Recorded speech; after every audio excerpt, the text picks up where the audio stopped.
Good morning dear students and all respected parents. तो प्यारे बच्चों, आई होप आप सभी टाइम से अपना वर्क पूरा कर रहे होंगे और मुझे पूरी आशा है कि जितनी मेहनत आपके पेरेंट्स और आपके टीचर्स कर रहे हैं, आप भी उतनी मेहनत करके ये अपने कार्य को सफल बनाएंगे।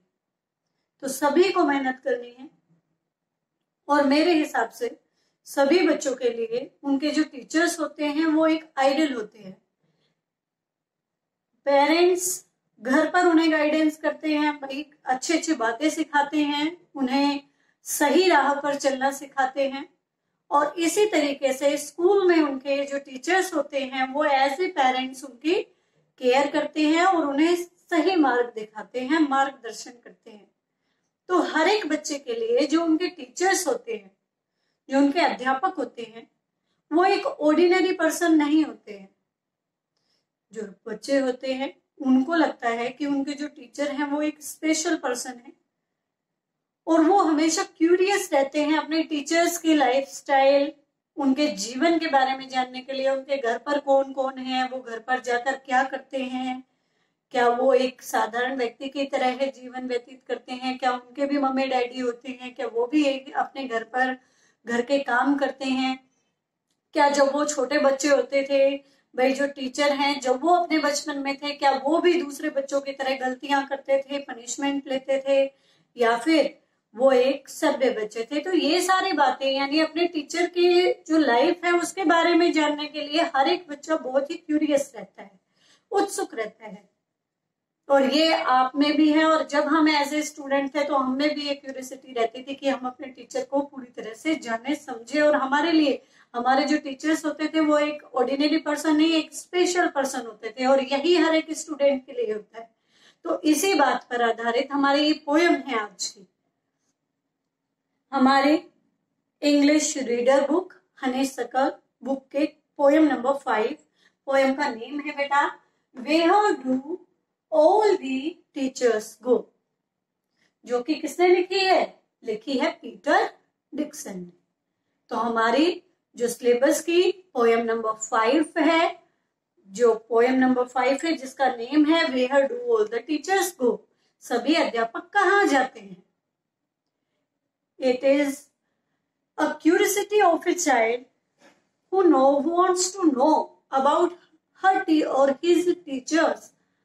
इसमें पोयम में दिखाई गई है कि एक जो चाइल्ड है उसके अंदर क्यूरियोसिटी है कि वो जानना चाहता है कि उनके जो टीचर्स हैं वो कहाँ जाते हैं, क्या करते हैं, उनका लाइफ स्टाइल क्या है। और यहाँ पर वो जो छोटा बच्चा है वो कौन है? हमारे पोइट है, और पोइट का नेम क्या है? Peter Dixon.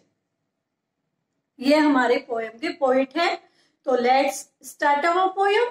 बहुत ही ब्यूटीफुल, बहुत ही इंटरेस्टिंग पोयम है, जिसको पढ़ेंगे तो आप बहुत ही आपको अच्छा लगेगा, और ये बहुत ही इजी लैंग्वेज में है और आपको बहुत जल्दी समझ में आ जाएगी। तो सभी बच्चे इसको ध्यान से सुनेंगे और समझने की कोशिश करेंगे। So let's start our poem line to line. Where do all the teachers go? When is 4 o'clock? जब घड़ी में 4 बजते हैं, यानी स्कूल की जब छुट्टी का समय होता है। बेटा घर स्कूल के सभी टाइमिंग, हर एक स्कूल की टाइमिंग अलग अलग होती है।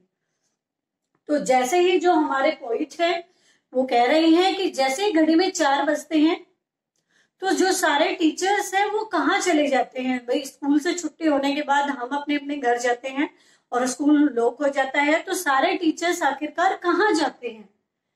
Do they live in houses? क्या वे घरों में रहते हैं? And do they wash their socks? Wash का मतलब क्या होता है? धोना। और यहाँ पर सॉक्स का मतलब क्या है? सॉक्स मतलब जुराबे होती हैं, लेकिन यहाँ पर कपड़ों से। तो पूछा गया है क्या जो टीचर्स है वो अपने घर में, क्या उनके पास भी रहने के लिए घर है?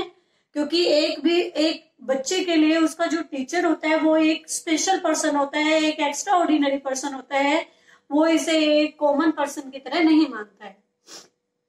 तो बच्चा सोच रहा है, जो हमारे पोइट है पीटर डिक्सन, वो सोच रहे हैं कि क्या टीचर्स के पास भी रहने के लिए घर होता है? क्या वो भी स्कूल से जाने के बाद घर के काम, जैसे घर पे जाते हैं तो क्या वो भी अपने कपड़े खुद धोते हैं? क्या वो अपने सॉक्सेस धोते हैं, जुराबे धोते हैं?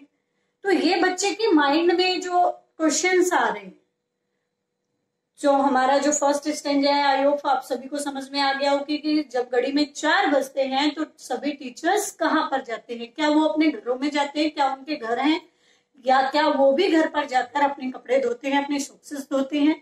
तो ये हमारे फर्स्ट स्टेंजा का एक्सप्लेनेशन। तो बेटा next stanza number 2, do they wear pyjamas and do they watch TV. क्या वो भी घर पर जाकर अपनी ड्रेस चेंज करते हैं, क्या वो भी पैजामा पहनते हैं घर पर जाकर, लोअर चेंज, जैसे आप स्कूल यूनिफॉर्म में जाते हैं, घर जाते ही आप यूनिफॉर्म को चेंज कर लेते हैं और जो आपकी घर की जो फॉर्मल ड्रेस है उनको वेयर करते हैं, ऐसे ही जो टीचर है जो वो स्कूल से घर पर लौटते हैं, तो जो पॉइंट है, जो बच्चे हैं उनके मन में ये सवाल उठ रहे हैं कि क्या वो भी घर पर जाकर अपने ड्रेस को चेंज करके क्या पहनते हैं, पैजामास पहनते हैं, and do they watch TV. और जैसे कि बच्चे स्कूल से घर पर लौटकर टीवी देखते हैं आराम से बैठ के, क्या टीचर्स भी ऐसे ही घर पर लौटकर अपनी ड्रेस यूनिफॉर्म चेंज करने के बाद टीवी देखते हैं, पैजामास पहनते हैं और टीवी देखते हैं। And do they pick their noses they the same as you and me. कहते हैं और क्या वो भी अपनी पिक देयर नोजेस, नोजेस का मतलब क्या होता है, नाक, अपने नाक को क्या वो भी साफ करते हैं जैसे कि हम और आप करते हैं। ठीक है, इसमें पूछा गया है, बताया गया है, बच्चा पूछ रहा है कि जो टीचर हैं क्या वो घर पर जाकर अपनी यूनिफॉर्म चेंज करके पैजामा डाल लेते हैं, क्या वो टीवी देखते हैं, और क्या वो हमारे और आपकी तरह ही नाक साफ करते हैं। ठीक है, तो ये हमारे स्टेंजा नंबर 2 का एक्सप्लेनेशन हो गया है बेटा। अब हम पढ़ेंगे अपना stanza number 3। Do they live with the other peoples? Have they moms and dads? क्या जो टीचर्स हैं क्या वो दूसरे लोगों के साथ अपने घरों में रहते हैं, क्या उनके भी मम्स यानी मदर, डैड्स यानी फादर, क्या उनके भी माता पिता होते हैं, क्या वो भी अदर फैमिली मेंबर्स के साथ अपने घर में रहते हैं। And were they ever children, और जब कभी भी वो एक बच्चे रहे होंगे, जो टीचर्स हैं आज एट प्रेजेंट जो टीचर हैं, क्या कभी वो बच्चे रहे होंगे जब, and were they ever bad, क्या वो जब अपने बचपन में एक छोटे बच्चे थे एज ए स्टूडेंट थे, क्या वो बहुत ही बैड यानी नॉटी, यहाँ पर बैड से मतलब क्या है, नोटी, तो क्या वो एक शरारती बच्चे रहे होंगे अपने बचपन में। भाई क्या जो टीचर्स हैं वो अपने फैमिली मेंबर्स, अपने मम्मी डैडी के साथ, क्या उनके भी माता पिता हैं, क्या और फैमिली मेंबर्स के साथ क्या वो रहते हैं, और जब वो क्या वो भी कभी एक छोटे बच्चे थे, और जब वो एक छोटे बच्चे थे या एज ए स्टूडेंट थे क्या वो एक शरारती बच्चे थे। ये पॉइंट है, वो उसके मन में ये क्वेश्चन आ रहे हैं। ओके बेटा, next stanza number 4। Did they ever never spell right and did they ever make mistakes. क्या जब जो टीचर्स हैं जब वो एक छोटे बच्चे थे या अपने स्टूडेंट लाइफ में थे, तो क्या वो कभी जो स्पेल्स होते हैं, स्पेलिंग्स हैं, उनको क्या कर देते थे, did they ever never spell right, क्या कभी कभी वो स्पेलिंग मिस्टेक कर दिया करते थे, and they ever make mistake, और क्या कई बार वो जो शब्द लिखते हैं, स्पेलिंग्स लिखते हैं, क्या उनमें वो कभी गलतियां कर दिया करते थे, मिस्टेक कर दिया करते थे।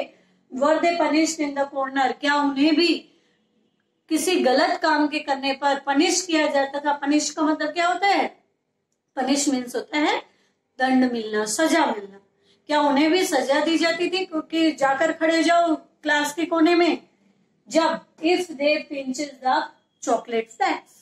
चॉकलेट मतलब क्या होती है, आप सभी खाते हैं, चॉकलेट फ्लेक्स मतलब उसके टुकड़े होते हैं, और पिंचिंग का मतलब यहाँ पर क्या है, पिंच का मतलब क्या होता है, ऐसे आप जिसको बोलते हैं पिंचिंग, तो क्या होता है कई बार चॉकलेट को हाथ में लेते हैं और उसको पिंच करते हैं या उसके पैकेट को, तो वो कुछ क्रैकर्स की आवाज होती है जो कि क्लास को डिस्टर्ब करती है। तो जब जो हमारे जो टीचर्स थे, पॉइंट कह रहा है कि क्या जब हमारे टीचर्स छोटे बच्चे थे, एक स्टूडेंट लाइफ जब वो एक स्टूडेंट लाइफ में थे, क्या वो भाई जब वो रिटर्न वर्क करते थे, अपने स्पेलिंग्स लिखते थे, क्या वो उसमें मिस्टेक कर दिया करते थे, या फिर जब वो क्लास के अंदर चॉकलेट खाते थे और उसको पिंच कर देते थे, तो वो जो आवाज होती थी उसकी वजह से टीचर्स डिस्टर्ब होते थे और उनको पनिशमेंट देते थे कि वो जाकर कहां पर खड़े हो जाए, कॉर्नर में। क्या टीचर्स को भी पनिशमेंट मिलती थी जब वो एज ए स्टूडेंट थे? ओके बेटा, next stanza number 5। Did they ever lose their hymn books? Did they ever leave their green? It means क्या कभी जब टीचर्स एज ए स्टूडेंट एक छोटे बच्चे थे, क्या उन्होंने कभी, हिम बुक्स का मतलब होता है बेटा एक बुक जिसमें कि श्लोक वगैरह हो, तो यहाँ पर हिम बुक्स का मतलब क्या है, यहाँ पर उनकी राइम बुक्स है जो जिसमें कि पोएम वगैरह होती है। तो कविताओं की किताब या भजन की जो बुक्स हैं, क्या कभी जब टीचर एज ए स्टूडेंट थे, क्या वो अपने होमवर्क की जो नोटबुक्स होते थे जिनमें वो होमवर्क करते थे, जो उनकी बुक्स होती थी, उनको क्या वो कभी घर पर भूल जाया करते थे? Did they ever leave their meals? क्या वो अपने लंच बॉक्स में अपनी जो सब्जी है उनको क्या करते थे? छोड़ दिया करते थे? क्या अपना जो लंच है उसको पूरा फिनिश नहीं किया करते थे? Did they scribble on the desktop? Did they wear old dirty jeans? क्या स्क्रिबल का मतलब होता है कुरेदना, खुरचना। कहाँ पर? On the desk. डेस्क होती है जहां पर आप लिखते हो बुक्स, नोटबुक्स रखकर, जहां पर आपके बैग रखे होते हैं, डेस्कटॉप यानी उनका ऑपरेशन। क्या जो टीचर्स थे जब वो एज ए स्टूडेंट स्कूल में पढ़ाई किया करते थे, क्या वो हमारी तरह ही, जो पोइट है, जो छोटे बच्चे हैं, वो पूछना चाह रहे हैं क्या वो हमारी तरह ही उन्हें बेंचों पे डेस्क को कुरेदना अच्छा लगता था? क्या वो डेस्क को कुरेद कर उस पर वर्ड्स लिख दिया करते थे? क्या वो Did they wear old dirty jeans? क्या वो अपनी पुरानी गंदी बिना धुली जींस पहना करते थे?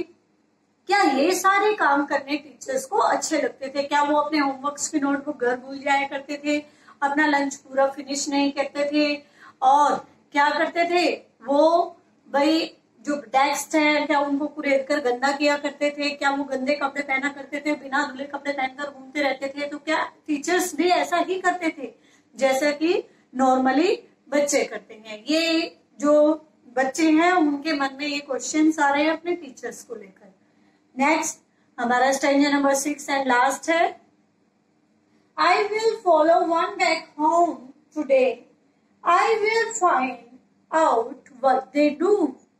आज जब स्कूल की छुट्टी होगी और सभी अपने घर पर वापस जाएंगे, तो मैं अपने टीचर का फॉलो का मतलब क्या होता है? पीछा करना। भाई मैं अपने टीचर का पीछा करूंगा और उनके पीछे जाऊंगा। I will find out what they do, और मैं ये फाइंड आउट करूंगा, ये खोज कर निकालूंगा, ये देखूंगा कि वो क्या करते हैं। ये सारी चीजें देखूंगा, मैं अपने टीचर को फॉलो करूंगा और उनके पीछे पीछे उनके घर तक जाऊंगा और चुपके से उनको देखता रहूंगा वो क्या क्या काम करते हैं, वो सारी चीजें ऑब्जर्व करूंगा। Then I will put it in a poem, और तब जब मैं सारी चीजों को देखूंगा, ऑब्जर्व करूंगा, और उसके बाद मैं वो सारी चीजें किसमें लिख दूंगा? एक पोएम के रूप में लिख दूंगा। And that they can read to you, और ऐसी पोयम में लिखूंगा जिसे कि आप और हम पढ़ सके, जैसे कि आप पोयम को पढ़ सके, ऐसी पोयम में उन शब्दों को लिख दूंगा जो कि मेरे टीचर्स करते हैं। वो सारे काम मैं ऐसे पोयम लिख दूंगा और आप उसे पढ़ेंगे, जो कि अब क्या किया है, हमने पढ़ा है। तो आप समझ ही गए होंगे बेटा कि जैसे ऑर्डिनरी बच्चे होते हैं, क्या उनके लिए जो टीचर्स होते हैं वो ऑर्डिनरी होते हैं? नहीं, वो एक स्पेशल पर्सन होते हैं। तो बच्चों के मन में काफी सारे क्वेश्चंस आते हैं अपने टीचर्स को लेकर कि क्या जो टीचर्स हैं वो भी अपने घर पर लौटते हैं, क्या उनके भी रहने के लिए घर है, क्या उनके भी साथ उनके पेरेंट्स, अदर फैमिली मेंबर्स रहते हैं, क्या वो भी जो डेली यूज के वर्क्स हैं, जो डेली जो रूटीन वर्क्स हैं, जैसे कि भाई कपड़े धोना, नहाना, भाई नाक साफ करने, या फिर अपने भाई क्लोथ्स को चेंज करना, कपड़े चेंज करना, पैजामा डालना, टीवी देखना, जो ये ऑर्डिनरी वर्क्स हैं, क्या वो ये डेली रूटीन के वर्क्स क्या टीचर भी करते हैं क्या? फिर जो पॉइंट है वो क्वेश्चन पूछता है कि क्या टीचर भी जब एक छोटे बच्चे एज ए स्टूडेंट अपनी लाइफ में रहे होंगे, क्या उन्होंने भी वही सारी गलतियां की होंगी? भाई वो नोटी रहे होंगे, क्या वो अपने होमवर्क की बुक्स को घर पर भूल जाया करते होंगे, या फिर वो अपने स्पेलिंग्स को रॉन्ग लिखते होंगे, चॉकलेट चुपके से क्लास में खाते होंगे, पनिशमेंट लेते होंगे, डेस्क को खराब करते होंगे? क्या ये सारे काम टीचर जब एक छोटे बच्चे थे वो सारे काम करते होंगे? तो आई होप आप सभी को ये पोयम अच्छे से समझ में आ गई होगी। बहुत ही अच्छी पोयम है, सभी बच्चे घर पर इसको पढ़ेंगे और समझेंगे। ओके बेटा, थैंक यू।